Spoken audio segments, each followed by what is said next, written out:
নমস্কার, আপনারা দেখছেন পিবি নিউজ। আপনাদের সঙ্গে রয়েছে আমি, সাথেই নজর রাখবো এই মুহূর্তের খবরের দিকে। মাধ্যমিক পরীক্ষার মাঝে আরএসএস এর অনুষ্ঠান ঘিরে বিতর্ক, অনুমতি না মেলায় হাইকোর্টের দ্বারস্থ সংঘ।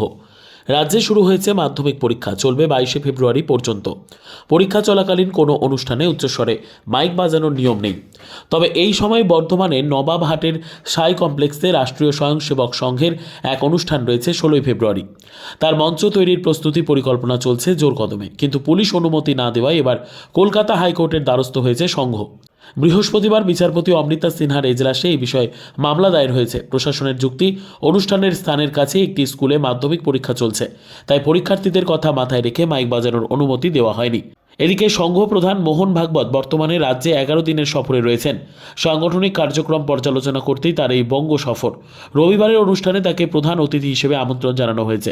আরএসএস অনুমতি চেয়ে প্রশাসনের দ্বারস্থ হলেও মহকুমা শাসক স্পষ্ট জানিয়ে দেন, পরীক্ষার কারণে উচ্চস্বরে মাইক বাজিয়ে কোনো অনুষ্ঠান করা যাবে না। এই সিদ্ধান্তের বিরুদ্ধে এবার সংঘ আইনি পথে হাঁটল। শুক্রবার 14ই ফেব্রুয়ারি মামলার শুনানি হওয়ার সম্ভাবনা রয়েছে।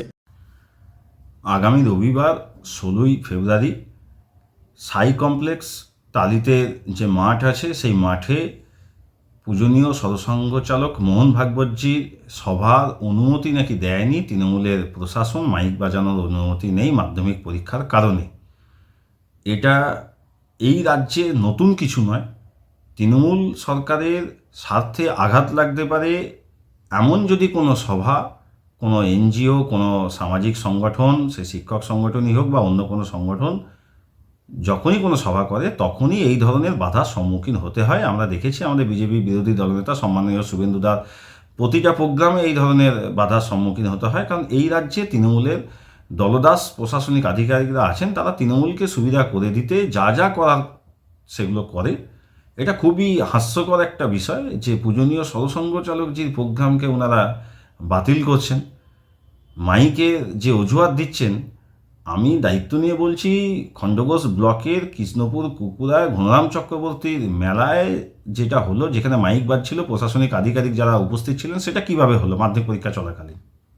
সেটা যদি হতে পারে, বিভিন্ন জায়গায় বিভিন্ন অনুষ্ঠান হচ্ছে, এটা শুধুমাত্র কি সরসংঘ চালকজির প্রোগ্রাম বলেই আটকানো হচ্ছে, আরএসএসের কার্যক্রম বলেই আটকানো হচ্ছে? আমরা বিজেপির পক্ষ থেকে জানতে চাই।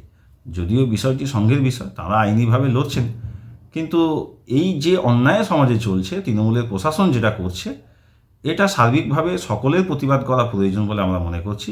কারণ টালিতে যে মাঠে এই প্রোগ্রাম হবে তার নিকটবর্তী কোনো মাধ্যমিক স্কুলে ওই দিন কোনো পরীক্ষা চলছে না, এবং ওটা জনবহুল এলাকা থেকে অনেকটা দূরে, যেখানে কৃষ্ণপুর কুকুরা থেকে প্রায় লাইট ডিস্টেন্সে 2 কিলোমিটারের মধ্যে দুটো পরীক্ষা কেন্দ্র রয়েছে। সেখানে টালিতে মাঠে এই ধরনের কোনো পরীক্ষা কেন্দ্র বা জনবসতি নেই যেখানে প্রচুর মাধ্যমিক পরীক্ষার্থী আছে বা তাদের ক্ষতি হতে পারে।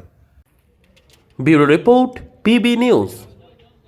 Annapurna medical hall, chemist and druggist. এখানে সকল প্রকার ওষুধ পাওয়া যায়। নবাবহাট মোড়, পূর্ব বর্ধমান। যোগাযোগ করুন 6295528655 অথবা 7602347696।